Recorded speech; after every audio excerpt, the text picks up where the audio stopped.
Alright guys, well my name is Eli Lopez, that's what it says on the roster. I go by Andrew, I'm the fourth Eli in my family. I'm from Northern California. I go by Andrew, it's easier, the middle name.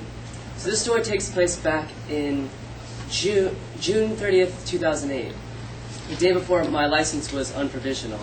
I was 16 years old, and I was hanging out with my neighbors, Rick and Tom. They lived across the street.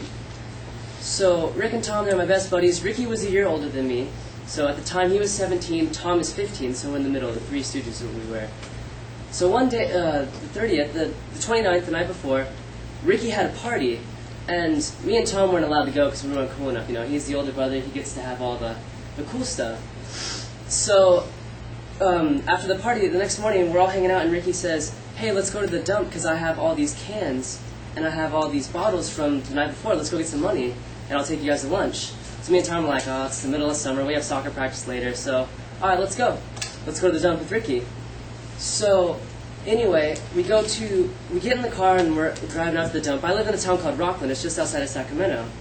And we went to the dump out in Lincoln. It's the next city over, but it's way the hell out there. You know, it's a 20-minute ride. So me and Tom were just fiddling in the car laughing. So we get to the dump, and Ricky says, alright, let's get out, let's cash all the stuff in. So we go out, Ricky cashes all his bottles, we help him out. He ends up getting $12. He says, alright, so I'll take you guys to get some Little Caesars pizza. So we go to get Little Caesars pizza, best food ever, right? So we go over there, we go over there. And after that we come home, and then we're going over to soccer practice. I still can't drive Tom in my car yet, and I mean, I did, but my dad doesn't know that. So we roll over to our high school, and we come up with this idea. We say, hey, let's one-up Ricky.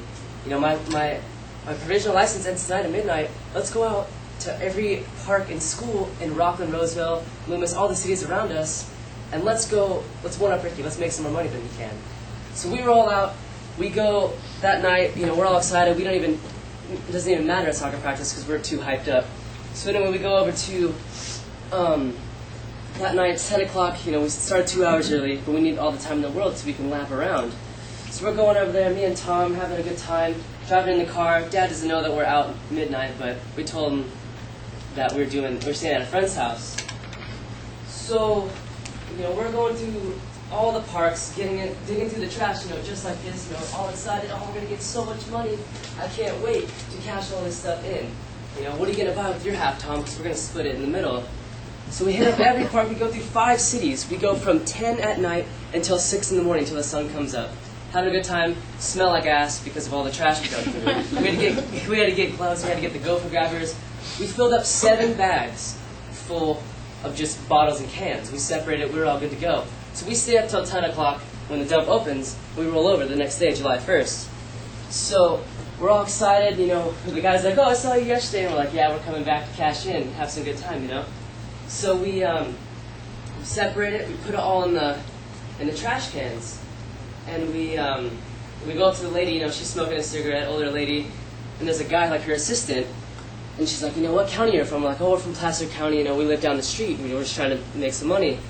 So she types it all in, they weigh it, and she looks at us and she goes, you know, takes a drag of her cigarette, that'll be $16.72. And I look at Tom and I go, what the hell, dude, we spent, you know, 8 hours, we should get more than this. And then I look at her and go, what? She goes, that'll be $16.72. Get it back. You know, in her groggy voice. And the guy behind him, like, her assistant was like, yeah, you're getting $16, dude. So me and Tom are like, what the hell? Alright, fine. So we're pissed off. We get back in the car. Don't say a word when we get home. Don't say a word to anybody. Don't tell Ricky because we're ashamed because we did all this work for nothing. So I actually tell my dad, I say, hey, Dad, you know, because he kind of knew about it. So we say, how much money did you make? And they say, we only made $16. And he's like, all right, well, at least you tried. So a couple hours later, I'm going over. My parents are divorced, so I went back to my mom's house. And she said, you know, hey, here's an envelope from your grandma.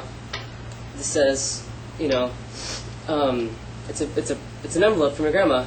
So I took it, and my birthday's in May, and this is July 1st. So I said, this is probably a belated birthday card. So I open the card, you know, still down, and I say, you know, whatever this is, cool, you know, I'm down from all the cans. I open it up, and it's $100, and it says, Andrew, happy belated birthday, sorry I missed your birthday. So it was one of the stranger days in my life because I did all this work hoping to make money, when really I really didn't have to do the work because I got $100. That's it. have